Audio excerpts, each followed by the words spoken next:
నువ్వు ఎలా ఉంటే నీతో అలా మాట్లాడదండి. నువ్వు నిష్కపటమైనటువంటి వ్యక్తిగా ఉంటే అలాగే అర్థమైద్దండి వాక్యం. నీకు కపటం కలిగి ఉంటే నీకు కపటంగానే వాక్యం అర్థమవుతుంది. అంటే మంచి మనిషికి మంచిగానే వాక్యం అర్థమవుతుంది. మనసు చెడిపోయి ఉంటే ఈయన మాటలు కూడా చెడిపోయినట్లుగానే అర్థమవుతాయండి. కానీ నువ్వు ఎలా ఉన్నా నేను సరిచేసేదే దేవుని వాక్యం. నువ్వు ఎలా ఉన్నా సంతోషంగా ఉంటే నిన్ను తృప్తిపరిచేది, కష్టంగా ఉంటే నిన్ను సరిచేసేది. కానీ ఎలా ఉన్నా నిన్ను సరిచేసేది మాత్రం దేవుని వాక్యమే.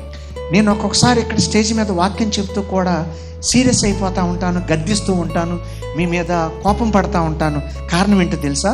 మీరు ఎవరెవరు ఎలాంటి మనసుతో ఉన్నారో నాకు తెలిసిపోతుంది పిల్లలు. మీరు వాక్యం వింటూ నా గురించి ఏమనుకుంటున్నారో కూడా నాకు తెలిసిపోతుంది పిల్లలు. కాబట్టి పిల్లరా, మనం సేవకులకు తెలియదు, దేవునికి తెలియదు. గేహజీ అలాగే పిచ్చి పొరపాటు పట్టి దైవజనుడితో అబద్ధమాడి తన కుటుంబీకులకు అంతటికి శాపాన్ని తెచ్చిపెట్టుకున్నాడు పిల్లలు. దైవ సేవకులతో పొరపాటును కూడా అబద్ధమాడి తన కుటుంబీకులకు అంతటికి శాపాన్ని తెచ్చిపెట్టుకున్నాడు పిల్లలు.